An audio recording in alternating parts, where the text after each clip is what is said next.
Todos sabemos que el origen de la vulnerabilidad puede provenir de diferentes fuentes como la sexualidad, la edad o la integridad física o psíquica, pero también de otros factores estructurales o coyunturales como la pobreza, la privación de la libertad, grupos minoritarios. De todas formas, cualquiera sea su fuente, la vulnerabilidad constituye un gran fenómeno complejo que atenta el desarrollo de la persona en las diferentes etapas de su vida y en diferentes ámbitos, familiares, sociales, culturales. En las últimas décadas, nuestra sociedad ha sufrido un profundo cambio social, cultural y económico, cuyo resultado indeseado fue la promoción de situaciones de vulnerabilidad en una gran parte de la población. En ese sentido, la sociedad requiere de verdaderos agentes de cambio y de transformación social capaces de generar respuestas en pos de un desarrollo humano integral y sostenible. Como lo dijimos al presentar la edición anterior, hoy la pandemia nos posiciona en un lugar donde es necesario tratar estos temas de manera urgente. En estos ciclos nos proponemos repensar de manera integral las causas para buscar respuestas a su abordaje y superación, la solución desde diferentes áreas. En esta oportunidad nos acompañan, voy a leer su currículum para no faltar el respeto, nos acompaña la doctora María Eugenia Abad, máster universitaria por la Universidad de Navarra, doctora en Ciencias Jurídicas, mediadora familiar, actual consejera del Juzgado de Familia número 1 de San Isidro. También está la doctora Alicia Taliercio, abogada, titular del Juzgado de Familia número 12 de Lomas de Zamora. Y también el doctor Jorge María Caruso nos acompaña, que es abogado, mediador y doctor en Psicología Social. Actualmente prosecretario administrativo de la OBD, a quienes le estamos muy agradecidos, que nos van a hablar sobre la violencia hacia la mujer, teniendo una mirada interdisciplinaria, desde el abordaje hacia la prevención. A continuación de sus exposiciones van a responder las preguntas o dudas realizadas por ustedes. Les agradecemos que las escriban solo en el chat del Zoom para después transmitírselas. Muchas gracias. Los escuchamos atentamente a ellos.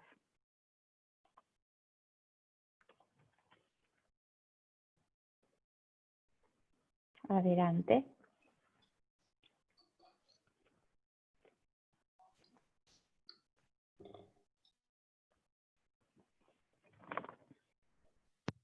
Por favor, les pedimos si pueden apagar sus cámaras y sus los tienen abiertos, por favor.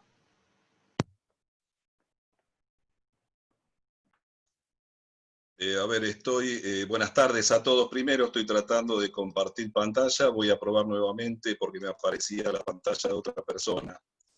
A ver ahora. Ahora sí. Bueno, primero buenas tardes a todos. Primeramente quiero agradecer a las autoridades del Instituto de Ciencias para la Familia de la Universidad Austral por esta invitación. Quiero agradecer a las dos compañeras de lujo que tengo en esta disertación. Son dos funcionarias judiciales de mucha trayectoria y excelentes profesionales, la doctora Alicia Taliercio y la doctora María Eugenia Abad, y especialmente a quienes nos están acompañando, quienes desde todos lados hacen el esfuerzo de conectarse a pesar de todo lo que estamos viviendo y tienen interés por escuchar y participar luego de este debate.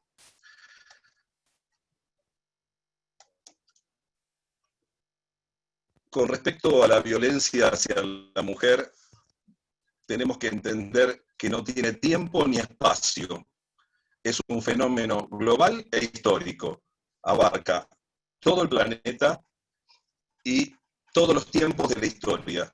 Todos los tiempos que se puedan revisar se van a encontrar casos de violencia hacia la mujer. Desde ya no existe la realidad del mito de que la violencia sucede solamente en determinados estratos sociales, sino que abarca a toda la población, sin ningún tipo de distinción. La Argentina es una república y por ende está gobernada, el Estado está conformado por tres estados, por tres poderes: el poder legislativo, el poder ejecutivo y el poder judicial. Y cabe destacar, y no hay que dejar de marcarlo, que la violencia hacia la mujer, como toda la violencia familiar, la violencia de género, es responsabilidad de los tres poderes del Estado. Constitucionalmente y por la ley 26.485, la violencia hacia la mujer debe ser atendida por los tres poderes del Estado. En ese contexto, tenemos que saber que el Poder Legislativo dicta su primera ley de protección contra la violencia familiar en el año 1994. Y posteriormente, en el año 2009, dicta la ley llamada de protección integral a las mujeres, la 26.485, y hasta hoy no hay ninguna ley operativa, es decir, ninguna ley que realmente modifique el procedimiento judicial respecto de la violencia hacia la mujer.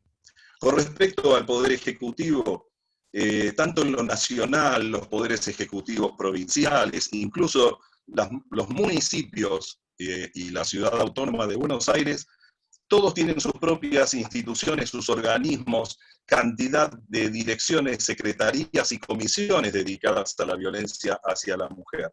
Las que podemos destacar como más trascendentes son la creada en el año 92, el Consejo Nacional de la Mujer, que se transforma en el año 2017 en Instituto Nacional de las Mujeres, y como institución más fuerte, más poderosa, con más posibilidades, se creó en diciembre del 2019 el Ministerio de las Mujeres, Género y Diversidad. Bueno, nos queda el Poder Judicial. El Poder Judicial está para atender las situaciones de violencia, cuando se denuncian o se detectan. Ahora, ese Poder Judicial, en realidad, está representado por los juzgados de familia, que es quienes atienden los maltratos hacia la mujer puros. Es decir, cuando no hay delitos, porque la violencia familiar y la violencia hacia la mujer no están tipificados en nuestra legislación como delitos, los que intervienen son los juzgados de familia. Y si llega a haber algún delito asociado, como lesiones, amenazas, privación de libertad, etc., se da intervención también a la justicia penal. Pero bueno, toda la realidad de la violencia hacia la mujer descansa o se recarga sobre los juzgados de familia. Y bueno, y esos casos que se recargan sobre estos juzgados son, lo que voy a dar son todas estadísticas oficiales que todos pueden encontrar en las redes. El INDEC produce este censo para el Registro Único de Casos de Violencia contra las Mujeres, que da una cifra de 576.360 casos entre los años 2013 y 2018, hablando siempre de mujeres mayores de 14 años. Implica a 242.872 mujeres. Eso es descontando las reiteraciones de denuncia. Para tomar un ejemplo concreto de un estado más chico, en la ciudad de Buenos Aires, desde los años 2015 hasta el año 2019, la Oficina de Violencia Doméstica, que toma denuncias sobre casos de la ciudad de Buenos Aires, todos los años registró números mayores a 10.000 casos. En el año 2019 ascendió a 12.457, con un ascenso, un incremento del 7% respecto del 2018. La Casa del Encuentro, que es la organización no gubernamental que empezó a investigar o a realizar registro de los femicidios cuando no los había en el país, lleva este registro. En 11 años, es decir, del 2008 al 2018, se registraron 2.952 femicidios. En el 2019 aumentamos a 299, llegando a 1 cada 29 horas de prevalencia, cuando el promedio era de 32 anteriormente. Y eso, en realidad, se termina recargando sobre la justicia, porque si ustedes ven en el centro de este afiche, por ejemplo, dice: 1 de cada 5 mujeres tenía denuncias previas. de las cuales el 43% tenían perimetral. Denominan perimetral a medidas de prohibición de acercamiento o perímetros de exclusión, etcétera, fijados a los agresores respecto de las personas agredidas. Pero cuando se habla de la justicia no hace nada, la mató a pesar de haber denunciado, se pone el centro siempre en la justicia. Los tribunales de familia, que como les decía son los que entienden en las cuestiones relativas a esta problemática, están para dar protección a las personas afectadas y como acción secundaria promueven el bienestar general y aseguran el orden público. Ahora, los procedimientos que pueden adoptar son limitados a las posibilidades que da la legislación actual. Esa legislación lo que hace es indicarles que ante una situación que llega a su conocimiento, tienen 48 horas para dictar medidas urgentes, entre las cuales son todas medidas restrictivas, son todas prohibiciones hacia el agresor, que lo que logran es que en este caso, por ejemplo, una pareja de una mujer y un hombre, a través de la intervención judicial, por su resolución, esa mujer y ese hombre se separen. Todo esto ocurre, inaudita parte, para los que no saben qué quiere decir, es sin la intervención de la parte denunciada. Se toman las medidas porque son medidas urgentes, que deben resolver esa situación de riesgo por la que está atravesando la persona afectada. Ahora, ¿qué pasa con esa intervención? ¿Hasta dónde llegan las posibilidades de los juzgados? Porque ante esa denuncia de violencia y la intervención judicial, las medidas que se adoptan van a ir sobre un individuo violento, agresivo, perjudicial, no solo para esa pareja, sino para la sociedad. Entonces, de no mediar un tratamiento especializado, entramos en este circuito. Vuelve a generar violencia con esa u otra persona, y así va a ocurrir sucesivamente. Acá ejemplificamos un poco mejor lo que les estaba diciendo. La situación de violencia a través de la intervención judicial genera una resolución que por un lado va a separar a esa pareja. Jorge, y por discúlpame. El otro, sí. Te quedan 5 minutos, ¿podrá ser? Bueno, muchas gracias, estamos bien, gracias. Además, entonces, de producir esa separación de la pareja, va a indicar una intervención especializada a las partes. Ahora, en caso de que esa intervención no se dé, puede no estar ubicándose al agresor, o que el resultado del tratamiento no sea efectivo, vamos a entrar en el circuito nuevamente, porque a partir de la separación de la pareja se van a disgregar sus miembros, y esas dos personas que vienen de esta pareja problemática, esta mujer que sufre violencia, va a buscar un señor de características similares con las que va a formar otra pareja de las características como las que tenía. Y ese señor agresor va a buscar otra mujer vulnerable, donde también van a formar nuevas parejas, es decir, nuevas familias con características violentas, donde tenemos altas posibilidades de volver a generar situaciones que den lugar a violencia y a la intervención judicial y entrar en este circuito interminable. Las resoluciones de la justicia interviniente en realidad apuntan a hacer cesar los actos violentos, así lo indica la ley. Y, por otro lado, como acción secundaria o colateral, debe evitar la reiteración de eso a las mismas personas o a otras. ¿Cómo hace para hacer cesar los actos violentos? Lo que puede hacer para proteger a las personas afectadas y separarla de la persona agresora. Y para evitar la reiteración, lo único que se puede hacer es la atención a las personas afectadas y especialmente la atención a la persona agresora. Y ahí radica, según mi entender, la parte principal y posible de la prevención.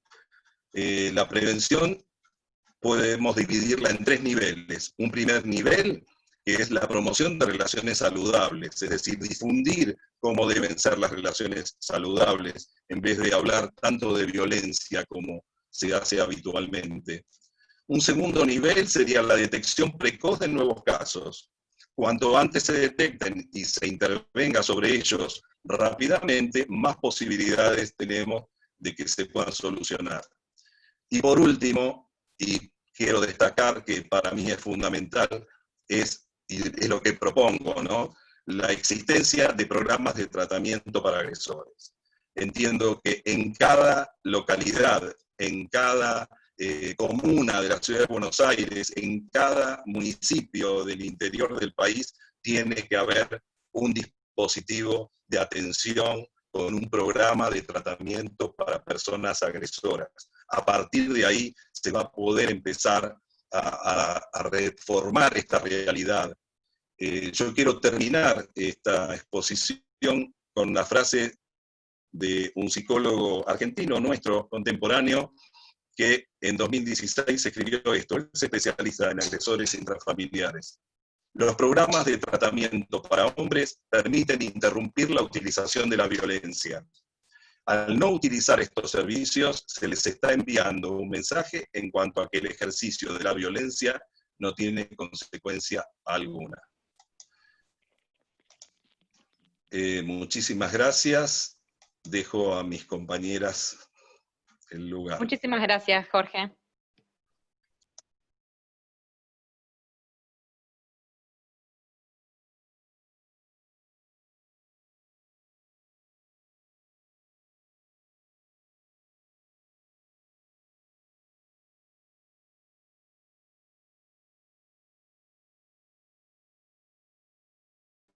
Doctora Abad. Acá estoy. No lograba poner voz al micrófono. Bueno, también agradecerle a la Universidad Austral, al Instituto de la Familia, a mis prestigiosos co-disertantes y a todos los que nos dan estos minutos para pensar y repensar un tema que sin lugar a dudas, sobre todo en este tiempo de pandemia, ha tenido mucha prensa. Lo primero que quería conversar con ustedes, y es mi punto de presentación, es cómo intervenir en situaciones de violencia y eventualmente cómo esa intervención puede llegar a ser un modo también de prevención, ya sea para nuevas situaciones de violencia y sino también para lo que conocemos como la escalada de la violencia. Sin lugar a dudas, la responsabilidad del Estado en sus tres poderes, en particular en el Poder Judicial, es importante y es como principal. Pero todos, de alguna manera, ya sea por los medios de comunicación o por las redes, o incluso por el quehacer profesional, porque somos médicos o abogados, orientadores familiares o docentes, o simplemente por las relaciones sociales, amigas, vecinas, conocidas, tenemos cierta experiencia en esta situación de mujeres afectadas por la violencia y muchas veces nos hemos preguntado cómo ayudarlas. Yo voy a compartir con ustedes mi experiencia de 22 años, en experiencia laboral de 22 años, ya que trabajo con un equipo técnico formado por un psiquiatra, 2 psicólogos y 2 trabajadores sociales, donde tratamos de resolver las cuestiones vinculadas a problemas de familia. Ahí hemos podido constatar que hay una importante y estrecha interacción entre la intervención terapéutica y la intervención judicial.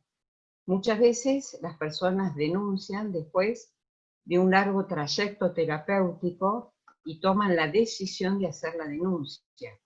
Y en otros casos hacen la denuncia y en esa entrevista individual que se tiene con la mujer que está afectada por la violencia, se le aconseja el tratamiento terapéutico y siempre en la resolución del juez se le da intervención a las secretarías de la mujer o de género de cada municipio para que tengan conocimiento de la existencia de la denuncia, de la medida que se ha tomado, y se le informa a la mujer de manera tal de que ella pueda llegar a tener contención y pueda iniciar un tratamiento terapéutico.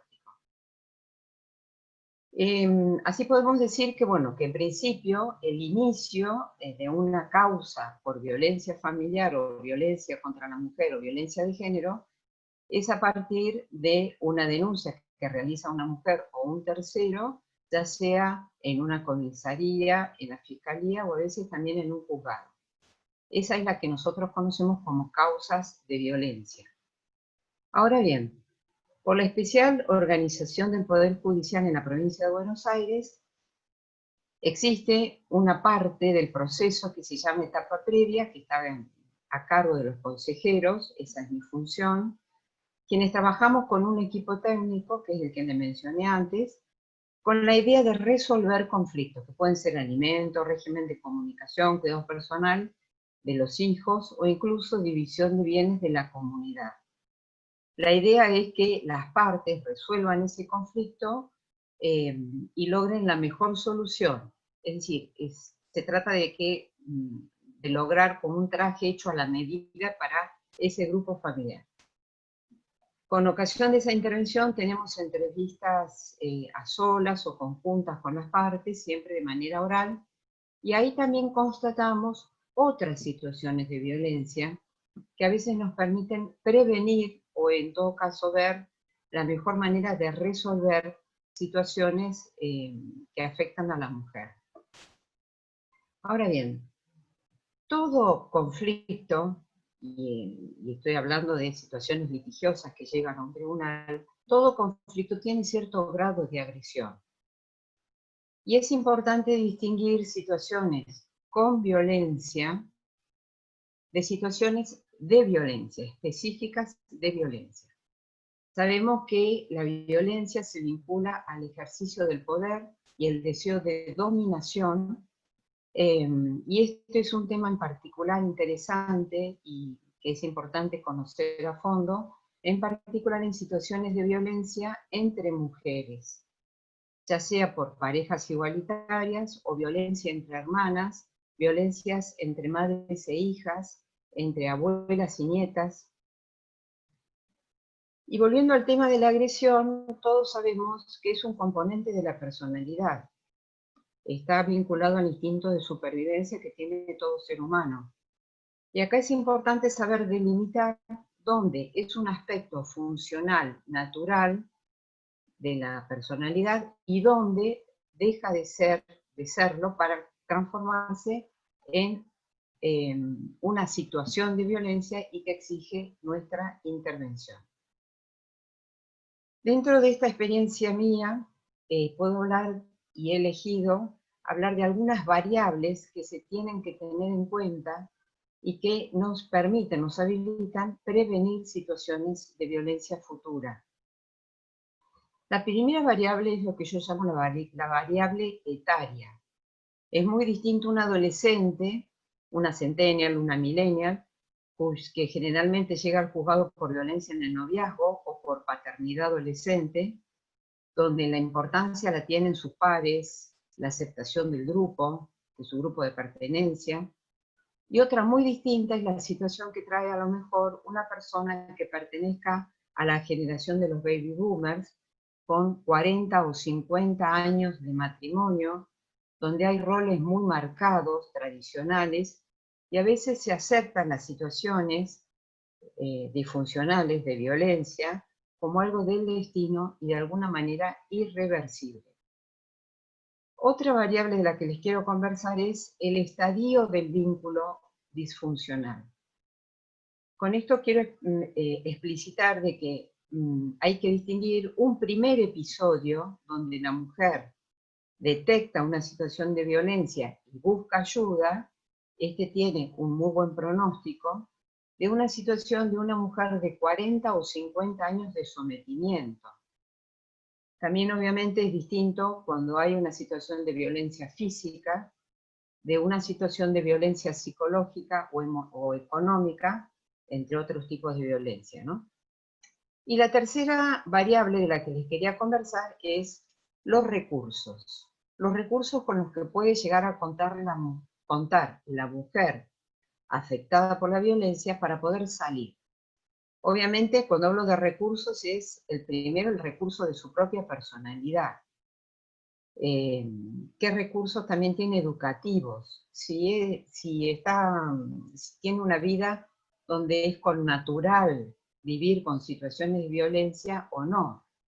Además, es importante saber si tiene grupos continentes, familiares o amigos, o está sola totalmente. También es importante saber si ha hecho tratamientos terapéuticos o no, si los ha finalizado. Y en particular, un punto clave es la decisión de romper con el vínculo nocivo. Para todo esto, lógicamente, es necesario, todos nos sentimos y nos despierta el deseo de poder ayudar y de colaborar. Pero la violencia contra la mujer, la violencia de género, es una realidad muy compleja que exige una preparación académica importante. Y por supuesto, experiencia y en particular, además de la información, de los datos, de la preparación académica, es importante la formación en competencias específicas. Y toda esta preparación nos permite prever y prevenir situaciones de violencia con la mujer. En particular, entre estas competencias, una que me parece trascendente es la de la empatía. La única forma de poder ayudar a una mujer afectada por violencia es la de ponernos en su lugar. Es la de sentir su dolor, su impotencia, bucear con ella la búsqueda de soluciones, la búsqueda de recursos propios, la búsqueda de la fuerza para salir. Y ya terminando mi presentación, tengo que decir que la conclusión de todo esto es que cada caso es único, como única es cada persona y como única es cada mujer. Muchas gracias. Muchas Creo que gracias, doctora. por los 10 minutos. Impecable, impecable con el tiempo. Muchas gracias. Doctora Talierzo.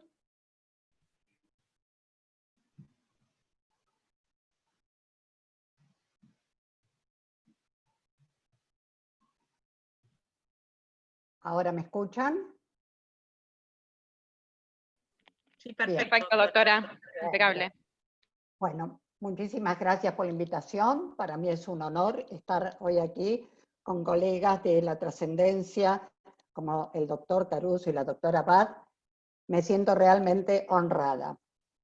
Mi preocupación respecto de la violencia hacia la mujer viene desde dos ángulos. ¿Cómo puede ella llegar hasta un juzgado de familia y qué recursos le vamos a dar una vez que saquemos las resoluciones dentro de nuestro juzgado? El primer punto que a mí me preocupa horrores es, ¿todas las mujeres llegan a un juzgado de familia? ¿Todas las mujeres pueden llegar a hacer las denuncias? Sinceramente creo que no, porque tengo muchos años de experiencia, 24 años como juez, en muchos años de vida, en donde he observado que la mujer víctima de la violencia comúnmente tiene pánico, está paralizada por el temor. Y muchas veces ellas no pueden llegar a un juzgado, no pueden llegar a hacer una denuncia. Frente a esto, la primer mirada que yo hago cuando estoy dando las charlas o cuando me refiero a esta problemática es, señores, nosotros podemos colaborar con estas mujeres, las leyes nos permiten hacerlo, porque nosotros a través de las leyes tenemos la posibilidad, todos y cada uno de nosotros, de poder denunciar cuando existe una situación de violencia o ante la mera sospecha de esa situación de violencia. Fíjense que yo les digo que es una cuestión facultativa, no es obligatorio. Pasa más por la parte ética, por la parte humana, por la parte moral de cada uno, pero sepan que eso sí lo pueden llegar a hacer. A esa mujer que no se atreve, porque está con los temores terribles, porque está paralizada por el miedo, es la manera de tenderle la mano para que pueda acercarse a un juzgado a hacer la denuncia. Después tenemos otros dos grandes instituciones, áreas que no son del juzgado, sino que fuera del juzgado y que nosotros las precisamos, que son el área de salud y el área de educación. El área de salud, fundamentalmente, son los médicos en todos sus aspectos que pueden saber si la persona que está diciéndole que tuvo un problema, una caída de la bicicleta, se golpeó contra la punta de una alacena, si lo que ellos están observando es realmente o condice con lo que esa mujer o la acompañante de esa mujer está manifestando. Es muy importante en estos casos ver cómo se desarrolla la mujer, como si puede o no puede hablar, si el que habla es su compañero, en qué condiciones, y cuando ella quiere hablar tiene una mirada de parte del compañero que la atemoriza y la hace callar. El médico todo esto lo tiene que observar. Y el médico está obligado a hacer la denuncia. No puede manifestar que su jefe, su director, quien fuera su superior, cualquiera fuere, que le impide llevar adelante la denuncia, porque entonces se podrían transformar en cómplices de esta situación grave.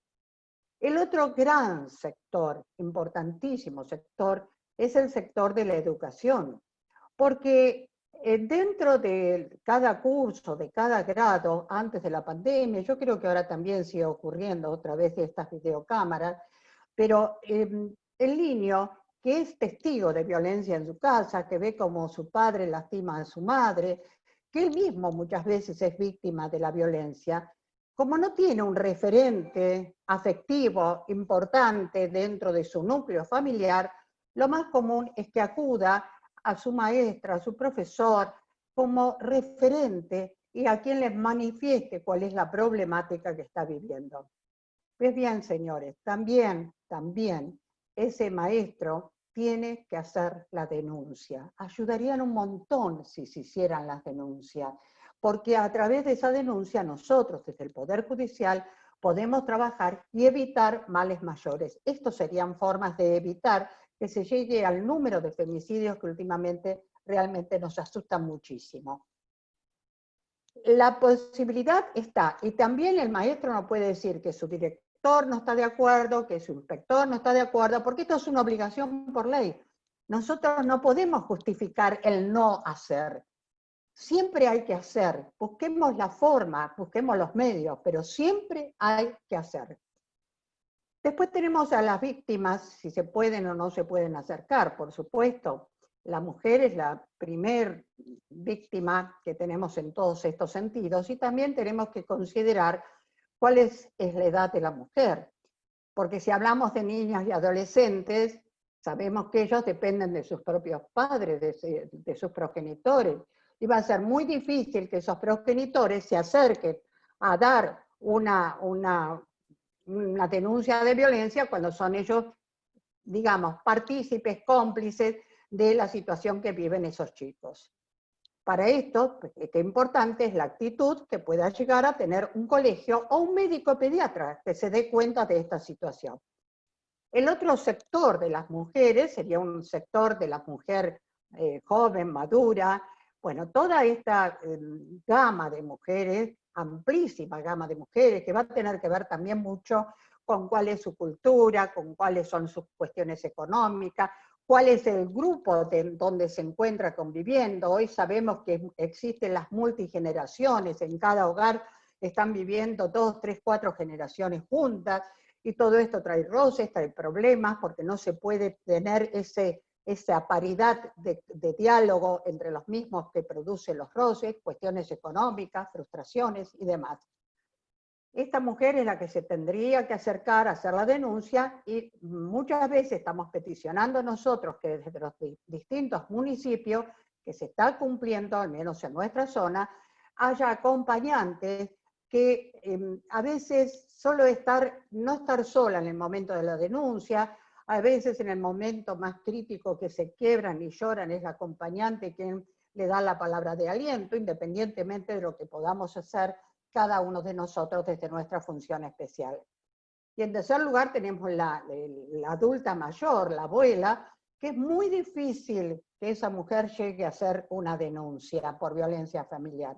Y es muy difícil que lo haga porque teme a las represalias, porque ella quiere a los familiares que la están afectando, porque a lo mejor es su propio hijo, su nieto, y no quiere ir en contra de ellos. También le tiene miedo a que dentro de las represalias sea una internación, como comúnmente se las amenaza. No quiere decir que no tengamos también denuncias de personas, de adultos mayores, de abuelas, que hartas de llegar a una situación límite al respecto, pidan de alguna manera que les ayudemos y saquemos al agresor de la casa. Poniendo ya que hemos tenido la denuncia, la empezamos a manejar, ¿cuáles son los efectos que produce esta denuncia y cómo precisamos, como muy bien decía el doctor al comienzo, cómo precisamos de otro poder, en especial de nuestra parte, del poder ejecutivo? Porque podemos sacar muy lindas resoluciones, pero si no nos acompañan desde la afuera para que estas tengan efectividad real, va a ser muy difícil el trabajo que podamos realizar en común. Las medidas que nosotros podemos dar es, por ejemplo, la exclusión. Para dar una exclusión yo tengo que ver dos situaciones, si la mujer está en la casa o si ya no se encuentra, si se retiró, si se fue a la casa de un familiar, de un amigo, de un pariente, o aún a una institución, porque ya no soportaba más la situación que estaba con este señor. Si se llevó o no se llevó a los hijos, es otra situación que nosotros vamos a tener que organizar. Y la otra, la tercera, es si viven juntos, si todavía están juntos, si la mujer no se pudo ir. Nosotros, por experiencia, bueno, yo tengo muchísimas situaciones de las que yo les podía explicar largo tiempo, pero debido al horario, yo les puedo asegurar que el momento de la exclusión es un momento trascendental. Y para eso tenemos que tener los cuidados pertinentes. No puede estar la mujer en el hogar al momento que se lleva adelante la exclusión. Brevísimamente, en un caso que marcó historia en nuestro juzgado, estando la mujer ahí, esto hace como 20 años atrás, el señor dijo que iba a buscar su documento de identidad, fue al dormitorio, extrajo un arma, estando la policía, estando el oficial notificador, había un montón de gente. Pero sacó el arma, disparó a la mujer y se disparó él. A la mujer vivió porque la bala no le dio en plenitud, pero él falleció. Frente a esto hay que tomar los recaudos, porque estas experiencias de vida hacen que nosotros tengamos que decir, no se puede repetir la situación. ¿Qué vamos a hacer cuando se pide la activación?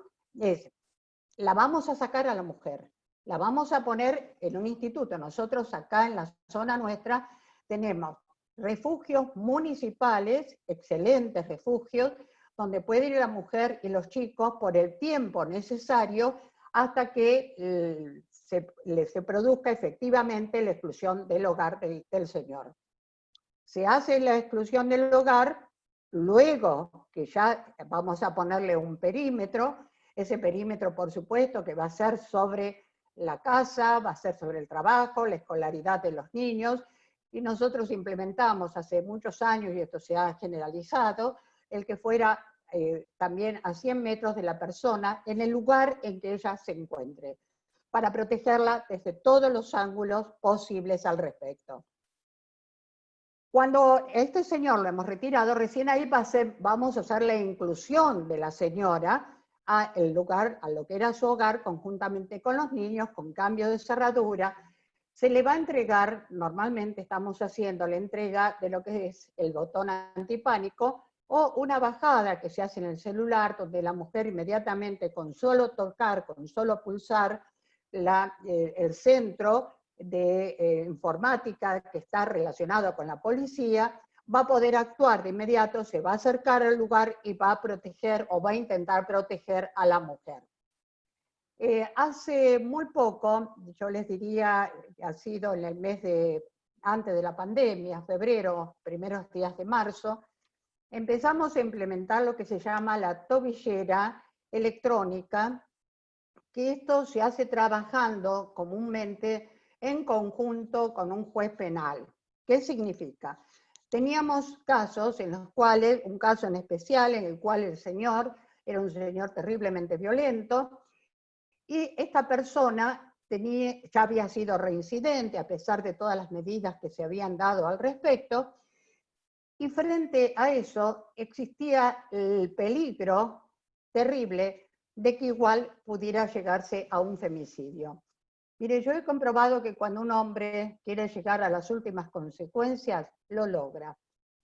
Hemos tenido también un caso brevísimo, tenía la mujer todas las medidas, todas, y este señor que conocía muy bien su casa, a pesar de tener una custodia activa, botón antipánico y demás, entró por los fondos saltando de la casa de un vecino, entró y llegó a matar a puñaladas a la mujer adelante de sus 4 hijitos. Esto es lo que no tenemos que permitir que se llegue. El tema de la tobillera es un tema interesantísimo porque se le coloca al agresor en su tobillo. Esto se tiene que dar un perímetro de 700 metros porque si no la tobillera empieza a dar señal en el centro donde está la parte policial, que es un centro dentro del mismo municipio con un monitoreo extraordinario, y de inmediato, cuando da esa señal, se le avisa y se acerca a la mujer diciéndole que está a menos de 700 metros. Cómo llegue la persona no nos interesa. A través de la tobillera, esa señal que va dando permite que se pueda, de alguna manera, solucionar el problema del no acercamiento. La custodia efectiva, o la custodia activa, como le llamamos nosotros, es cuando un patrullero recorre la zona, pero sabemos que hoy por hoy esto es muy difícil, y no digo solo en la época de pandemia, en general esto es muy difícil, es muy dificultoso, y muchas veces preferimos buscar otros medios al respecto. Pero para todo esto ustedes tienen que observar que nosotros necesitamos del Poder Ejecutivo, de las instituciones del Poder Ejecutivo. Solos es imposible realizar todos estos principios que les estoy comentando. Otro de los puntos para mí fundamentales son los tratamientos. Y por supuesto que el tratamiento tiene que ser para la víctima y también para el agresor. Esto lo venimos pregonando hace años. Nosotros desde la Facultad de Derecho de Lomas logramos abrir el primer grupo, ya hace 10 años a la fecha de esto, que es el grupo Sobrevivir, que es para la protección de la mujer víctima de violencia. Es un grupo que contiene comunitariamente, que les hace muy bien a las mujeres, vistos cambios extraordinarios, pero sabíamos que esto no alcanzaba, sabíamos que tenemos que ir sobre el agresor. Y frente a esto se creó el grupo Control de Emociones para todos aquellos que son agresores, y que el lujo es que está dirigido por el doctor Jorge Mario Caruso, y que realmente es espectacular las situaciones que van llevando adelante. En estos momentos de crisis hemos tenido que suspender, se han suspendido estas situaciones, pero recientemente han recomenzado a través de las videocámaras, a través del Zoom, porque es importante la contención. Disculpe, me quedan 4 minutos. Ay, ya voy. Bueno, muchas gracias. Por favor, a ustedes. Entonces, frente a esto, es muy importante, y lo último que se ha creado ha sido el tema de por ellos, que es para los chicos víctimas de violencia o testigos de violencia, porque también a ellos tenemos que protegerlo. Pero esto, señores, es desde la afuera, no lo podemos hacer en un juzgado. Esto es desde el Poder Ejecutivo. Y como último punto, y ya cierro, me preocupa muchísimo la mujer que vuelve a reincidir, vuelve a abrir las puertas al hombre por una cuestión netamente económica. Hay mujeres que a mí me han dicho, mire, prefiero que me dé una paliza, pero tengo que tener el dinero para poder alimentar a mis hijos. Frente a eso hay 2 situaciones. La primera, siempre el juzgado tiene que dar una cuota alimentaria provisoria, siempre, lo pida o no lo pida la parte, porque es una forma de prevenir que esta mujer vuelva a caer por el hecho de una situación económica. Y en segundo lugar, es necesario, absolutamente necesario, la existencia de talleres para mujeres víctimas de violencia con salida laboral. Hay que empoderarlas desde lo psicológico, pero también desde lo económico, para que sepan que ellas pueden el día de mañana subsistir ellas mismas y contener a sus niños sin la necesidad de esa persona agresora que le impone cosas que no corresponden. Para terminar, señores, somos 3 poderes, el ejecutivo, el legislativo y el judicial.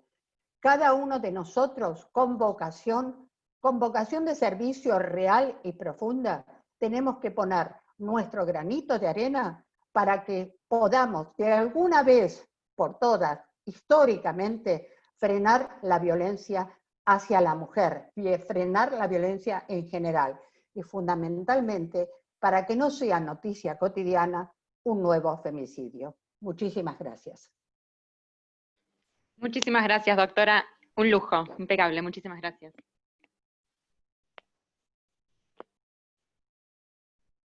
Marta. Bueno, si les parece ahora, vamos a abrir el espacio para preguntas. Exactamente, Sol. Estaba esperando si querés hacer vos las preguntas, que hemos recibido unas cuantas en el chat. Muchos mensajes de agradecimiento, de felicitaciones para los tres, y infinitas preguntas. Por una cuestión de tiempo vamos a seleccionar, si les parecen, 2 o 3 para cada uno de los disertantes. Y empiezo con el doctor Caruso, le hago las preguntas a él, después continúo por la doctora Abad, y por último con la doctora Talierzo. De vuelta, tuvimos que seleccionar porque fueron infinitas las preguntas que nos llegaron. Doctor Caruso, ¿existen modelos nacionales o internacionales para los programas de prevención centrados en el agresor? Si es así, ¿cuáles son los ejes fundamentales? Modelos existen en todos los países del mundo. Lo que pasa es que cada país aplica lo que tiene a su disposición. Como bien decía la doctora Taliercio, a raíz de su iniciativa en la Universidad Nacional de Lomas, en la Facultad de Derecho, ella creó, en realidad ella es la creadora y yo coordino desde el inicio un programa de agresores intrafamiliares.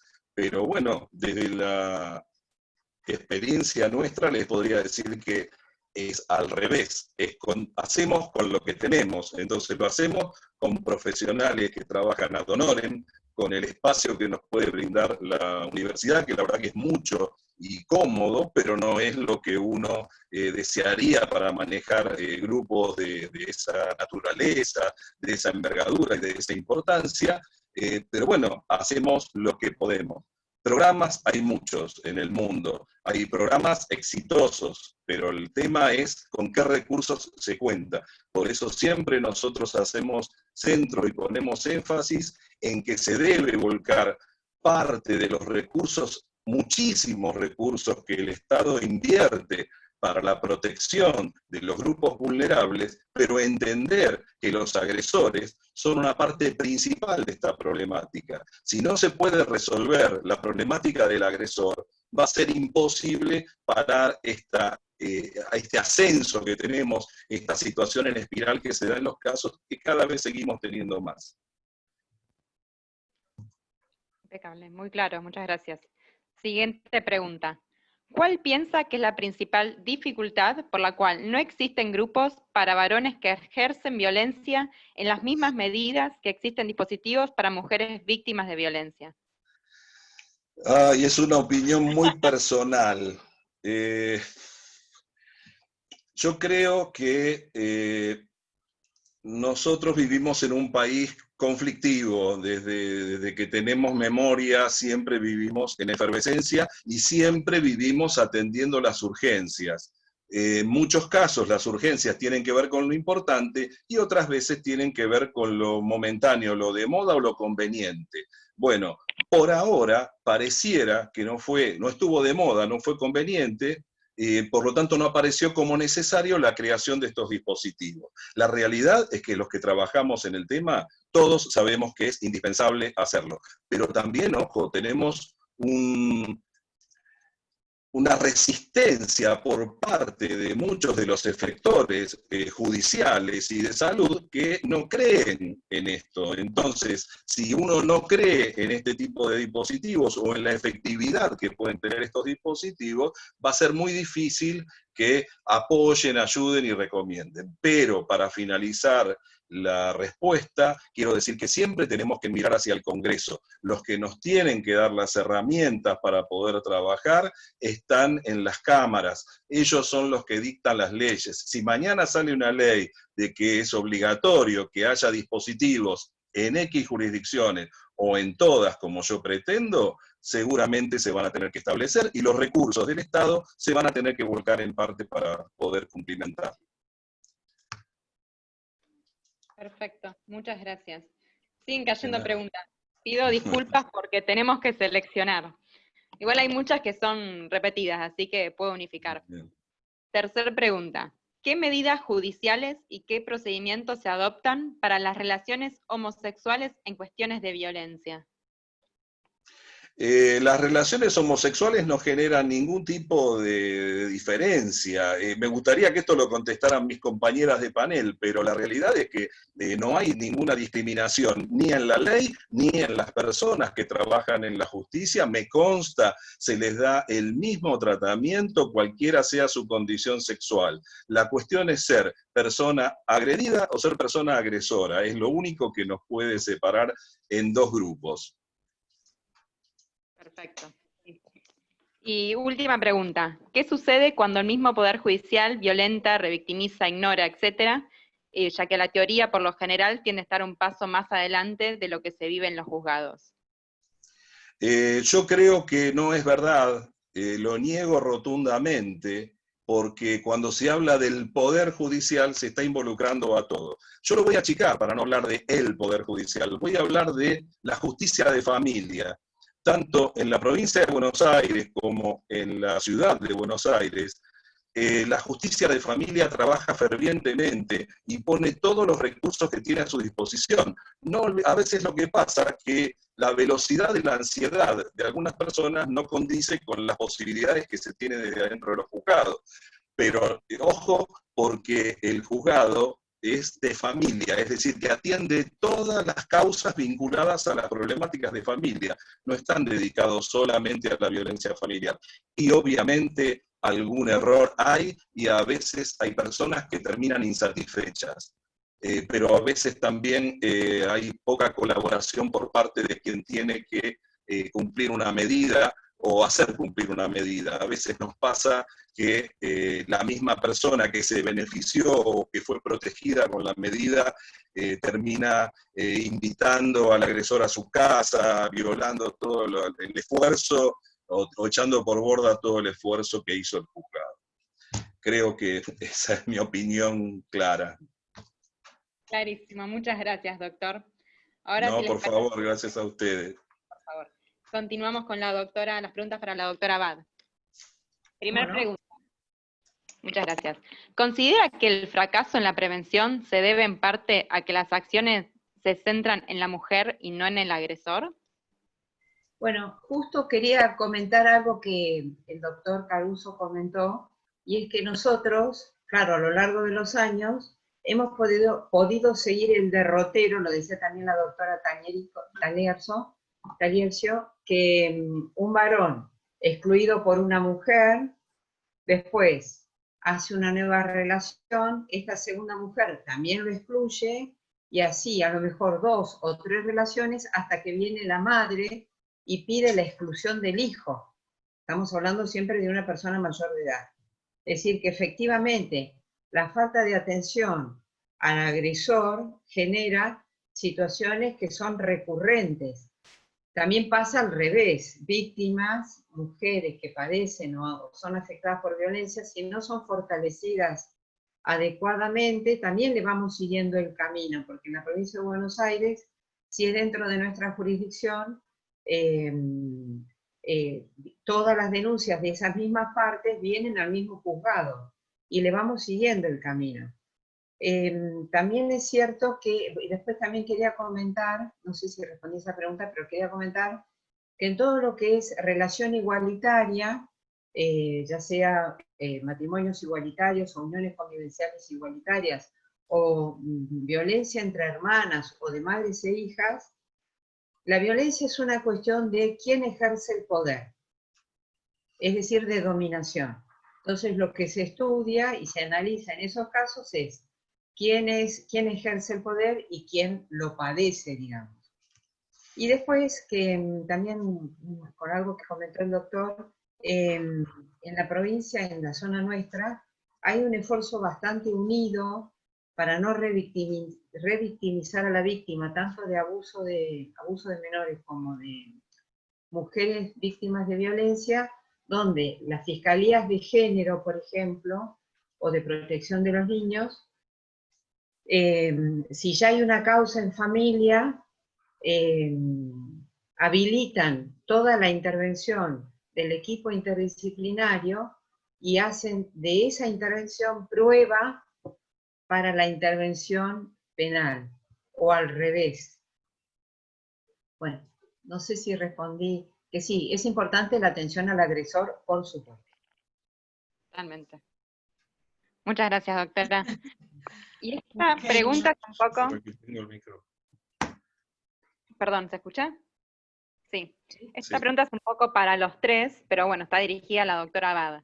¿Cómo podemos influir en la prevención de la violencia con respecto a la visión actual de la mujer como objeto, en propagandas y campañas publicitarias? Gracias. Empiezo yo y... Sí, es un poco para nosotros. Sí, gracias. La prevención, primero es estar cerca, tanto desde lo profesional, como dijo la doctora Taliercio, un médico, un abogado, un docente. Por ejemplo, hemos tenido nosotros un caso de una docente que denunció que un niño todas las mañanas se dormía en clase, porque dormía en un ropero por los gritos y los golpes que el padre le daba a la madre. Es decir, todo el mundo puede llegar a tener conocimiento de situaciones de violencia. Obviamente hay que ser muy prudente, porque si no se cuenta con la voluntad de la víctima de romper el vínculo violento, es compleja la intervención. Para prevenir, obviamente, cuanto antes uno comprenda que la situación es violenta, por eso es muy interesante lo del violenciómetro o violentómetro, porque ahí ya va marcando pautas que pueden llegar a ser situaciones que prevén una escalada, y hay que estar atento. Cuanto antes se tome el caso, mejor es. Obviamente, la educación en los colegios tendría que haber realmente como parte, es más, estoy dirigiendo ahora una tesis de un alumno que me parece muy interesante, que es cómo la ley de educación sexual en los colegios, que es obligatorio, puede influir o no y dar elementos para todo lo que es la educación en la violencia contra la mujer. Es un elemento que está, pero que a lo mejor en la currícula se podría sumar. Bueno, es lo que se me ocurre. Doctor Caruso. No tengo, ahora, ¿me escuchan? Tenía anulado el micrófono. Yo creo que no hay que creer todo lo que aparece en las campañas. Yo no digo que sean mentiras, digo que, así como lo dije del Poder Judicial, no todo aplica a todo el mundo. Creo que se habló de la mujer objeto. Yo creo que hay muchas mujeres que trabajan como mujer objeto y tienen muy claro dónde están paradas, nadie las va a maltratar porque no son vulnerables, y yo creo que esto se debe trabajar desde otro lado. Las campañas en general tienden a homogeneizar, y el homogeneizar nos hace perder a veces los bordes y muchas veces incluso el centro. La problemática yo creo que pasa por otro lado. Hay que trabajar en que la mujer tenga, como bien nombró la doctora Abad, habló de agresividad, que tenga la agresividad necesaria, esa agresividad que nos sostiene vivos y que nos permite defendernos ante situaciones de riesgo. La agresividad es la que hace que la vida siga adelante. La falta de agresividad es vulnerabilidad. Entonces, para empezar a hablar de mujeres víctimas o mujeres maltratadas, tenemos que entender que hay un exceso, una falta de agresividad que genera esa vulnerabilidad. Por lo tanto, trabajemos más la vulnerabilidad y menos con los carteles. Porque si es objeto, ¿cuántas personas tienen tareas laborales u oficios que podrían aparecer como ser víctima de alguna estigmatización y sin embargo se mueven en la vida fuera del trabajo perfectamente. Así que yo sinceramente no creo que se deba hacer nada en particular, sí creo que se debe poner énfasis en trabajar sobre la vulnerabilidad de las mujeres. Ahora se usa esa palabra empoderar, no sé, habría que preguntarle bien a los psicólogos si está bien empleada, pero eso, que la mujer sea fuerte y sepa cuáles son sus derechos y cuál es su lugar en la vida y en la familia, saber cómo tiene que posicionarse y cuándo hay que irse de una relación enferma o tóxica. Y la doctora Taliercio puede agregar también al tema, ¿no? Bueno, brevemente porque lo han definido perfectamente. Yo lo que quiero, como para completar lo que han dicho, en lo cual estoy absolutamente de acuerdo, es que debemos también dar prioridad a la educación. La mujer tiene que saber cuáles son sus derechos, porque si no los conoces, no los ejerces. Entonces, la base es la educación, y la educación tiene que estar en absolutamente todos los planos, absolutamente todos, empezar en el colegio, en las facultades, en los centros educativos en general, en los trabajos. La mujer tiene que saber cuál es su lugar en el trabajo y cuándo va más allá la situación de lo que le corresponde. Habiendo educación, no hay cartel, no hay nada que lo pueda limitar. La educación, para mí, en esta función fundamental que es la prevención de la violencia, es la clave. Perdón, quería agregar algo si no es molestia. Sí, por favor, doctora, por favor. Bueno, todo lo que se refiere a la educación actual, más que a transmitir una cantidad de información, se está focalizando en la formación de competencias. Y una de las competencias, siguiendo lo que decía la doctora Taliercio, es la educación en la afectividad. La mujer a veces es muy vulnerable, si se puede entender así, por el tema de la afectividad y necesita educación en esa competencia o en ese aspecto de su personalidad. Y después, también saber que el operador de temas de violencia tiene y conoce que una cosa es la mujer que ha hecho un largo tratamiento para empoderarse, como dijo el doctor Caruso, o en fortalecerse, que a veces se puede llegar a presentar como una mujer agresiva en una audiencia. A mí me ha pasado más de una vez. Y al ver que es así como agresiva, le he consultado y es que ha terminado su tratamiento. El tratamiento terapéutico para fortalecer a la mujer es ubicarla en ese uso natural y funcional de la agresividad. Y puede resultar a lo mejor, sin haberla conocido antes, en una primera presentación, a lo mejor un poco agresiva. Y por eso es que es importante tener conocimientos académicos de los ciclos y de las consecuencias de los distintos tratamientos. Nada más. Muchísimas gracias. La verdad, los tres súper claros, didácticos, precisos. Ahora paso con usted, doctora Talierzo. ¿Cómo con las no? preguntas. A ver, en esta época de aislamiento, ¿cuáles pueden ser las señales o indicios de violencia para que los docentes estén atentos? Primera pregunta. Contesto. Es muy interesante ver cuando nosotros trabajamos con esta videocámara vía Zoom, ¿no? la modalidad tecnológica que fuere, la ubicación que tiene el niño y el acercamiento o el distanciamiento de los distintos progenitores. Ustedes saben que como jueza yo tengo la obligación de tomar contacto con los niños por el artículo 12 de la Convención Internacional de los Derechos del Niño. Cuando yo tomo ese contacto, porque quiero saber cómo es su relación con su madre y con su padre, o cuál es la situación entre sus propios progenitores, con cuál es la primera dificultad que me encuentro, que están los progenitores cerca, que lo tengo a esa mamá que le está hablando de alguna manera en off, por más que yo haya pedido que la dejen sola a la criatura, y si es con el papá, tengo la misma situación. Yo creo que igual se puede detectar. Miren, los chicos no hablan solo con la palabra, con los gestos, con el cuerpo, con la salud, cuando somatizan toda la problemática que tienen a través de la salud. Todos estos son factores que tenemos que tener presentes. Por supuesto que la pandemia nos ha atravesado a todos y nos dificulta muchísimo la tarea, pero no hay que bajar los brazos. Siempre tenemos que seguir adelante y ser más que nunca buenos escuchas y buenos observadores. Con esos elementos tenemos que sacar buenas conclusiones. Muchas gracias. Siguiente pregunta. ¿Es necesario para implementar la tobillera que la violencia haya derivado en la comisión de un delito? No, yo les voy a decir. Yo lo que tengo que tener en cuenta es si hay o no hay reincidencia.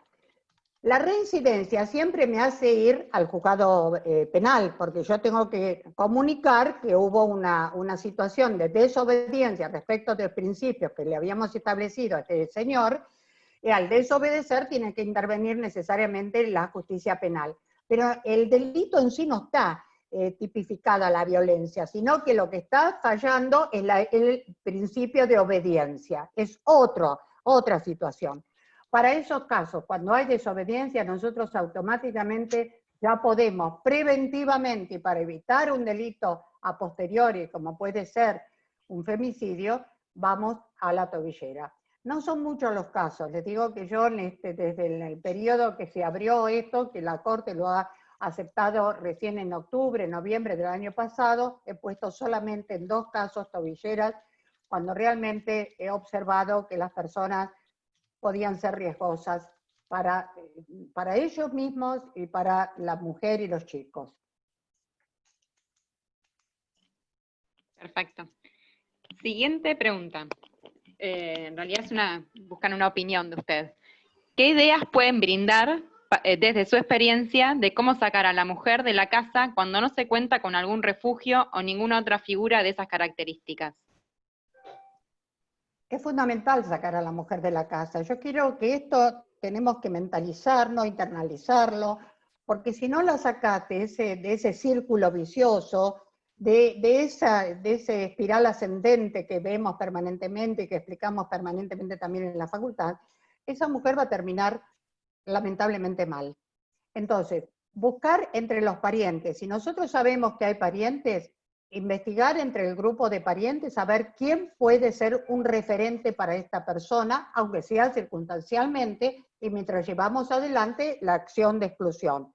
El referente puede ser una amiga, el referente puede ser un pariente.